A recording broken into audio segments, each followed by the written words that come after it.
ലോകത്ത് ആദ്യമായിട്ട് 100% ഒരു സിനിമ ഐമാക്സ് ക്യാമറയിൽ ഷൂട്ട് ചെയ്തത് ഏതാണെന്ന് അറിയും. ഒരു സിനിമയുടെ ആദ്യം മുതൽ അവസാനം വരെ ഐമാക്സ് ക്യാമറ, അതായത് ഇതൊരു യൂസർ ഫ്രണ്ട്ലി അല്ലാത്തൊരു ക്യാമറയാണ്.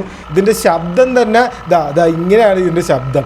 ഇതിലൊക്കെ എങ്ങനെ ഷൂട്ട് ചെയ്യാനാണ്. ഇപ്പോൾ സംഭവം എന്താണെന്ന് വെച്ച് കഴിഞ്ഞാൽ, നിങ്ങൾ വിചാരിച്ച ഒരു സിനിമയല്ല, ഈ സിനിമ ഇറങ്ങാൻ പോകുന്നുള്ളൂ, എടുത്തുകൊണ്ടിരിക്കുകയാണ്. ക്രിസ്റ്റഫർ നോളൻ്റെ ഒഡീസി എന്ന് പറഞ്ഞിട്ടുള്ള ആ ഒരു സിനിമയാണ് 100% ആദ്യമായിട്ട് ഐമാക്സ് ക്യാമറ യൂസ് ചെയ്തെടുക്കുന്ന ഒരു ബിഗ് ബഡ്ജറ്റ് സിനിമ. ഈ ഒരു അനൗൺസ്മെന്റ് വന്നപ്പോൾ തന്നെ ആൾക്കാർ അടി തുടങ്ങി. ഇതൊന്നും അല്ല, ഇത് അവഞ്ചേഴ്സ് എൻഡ് ഗെയിം ഒക്കെ എടുത്തിട്ടുണ്ടല്ലോ, അല്ലെങ്കിൽ നോളന്റെ വേറെ സിനിമയൊക്കെ എടുത്തിട്ടുണ്ടല്ലോ എന്നൊക്കെ പറഞ്ഞ് ഒരു അടി അങ്ങോട്ട് തുടങ്ങി. ഭയങ്കര കോൺട്രവേഴ്ഷ്യൽ ആയിരുന്നു ഈ ഒരു പോസ്റ്റർ. അവിടെയാണ് നമ്മൾ ഒരു കാര്യം മനസ്സിലാക്കേണ്ടത്.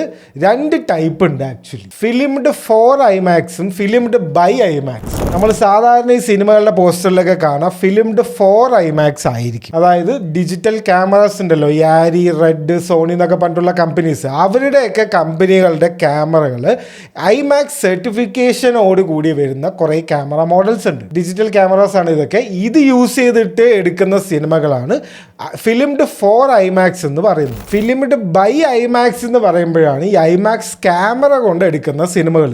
ഈ ഐമാക്സ് ക്യാമറ പറഞ്ഞാൽ കുറച്ചെണ്ണം ഉള്ളൂ, അതിൽ 2-3 ആ നോലൻ തന്നെ പൊട്ടിച്ച് കളഞ്ഞിട്ടുണ്ട്. പിന്നെ ഇത് നേരത്തെ പറഞ്ഞ പോലെ ഇത് എടുക്കാൻ ഒരു സുഖമില്ലാത്തൊരു സംഭവമാണ്. അപ്പോൾ ഇപ്പം നോലൻ്റെ ഒരു ഇൻസ്ട്രക്ഷൻ പ്രകാരം ഐമാക്സ് കമ്പനിക്കാർ നോലിന് വേണ്ടി, ഈ ഒഡീസി സിനിമയ്ക്ക് വേണ്ടി ഒരു പ്രത്യേക ഐമാക്സ് ക്യാമറ തന്നെ ഉണ്ടാക്കി നോലിന് കൊടുത്തിരിക്കുകയാണ്. എന്തിനാണ്? ഈ 100% ഈ ഐമാക്സ് ക്യാമറയിൽ തന്നെ ഷൂട്ട് ചെയ്യാൻ. ഞാൻ ഇപ്പോഴാണ് ഇങ്ങനത്തെ കുറച്ച് കാര്യങ്ങൾ അറിയുന്നത്. അതായത് 40 മിനിറ്റ് ഓപ്പൺഹൈമറിന്റെ ഫൂട്ടേജസ് ഈ ഐമാക്സ് ക്യാമറയിൽ ഷൂട്ട് ചെയ്തിട്ടുണ്ട്. ഇന്റർസ്റ്റെല്ലാറിന്റെ 70% ഐമാക്സ് ക്യാമറയിലാണ് ഷൂട്ട് ചെയ്തിരിക്കുന്നത്. ഏറ്റവും കൂടുതൽ പുള്ളി ചെയ്തിരിക്കുന്നത് ഡൺകെർക്കിലാണ്, 79%. ഞാൻ ഇത്രകാലം വിചാരിച്ചത് നോലിലൊക്കെ എപ്പോഴും ഐമാക്സ് ക്യാമറ തന്നെ ആയിരിക്കുന്ന വിചാരിച്ചു. പക്ഷെ അങ്ങനെയല്ല, ഈ ചെറിയൊരു പെർസെൻറ്റേജ് മാത്രമേ ഇതിൽ ഷൂട്ട് ചെയ്യാറുള്ളൂ. അത് ഈ ക്യാമറൻ്റെ തന്നെ കുറേ കുഴപ്പങ്ങൾ ഉള്ളതുകൊണ്ടാണ്. ആ കുഴപ്പമൊക്കെ ഇപ്പോൾ ഐമാക്സ് കമ്പനിക്കാർ തന്നെ മാറ്റിയിട്ടുണ്ട്.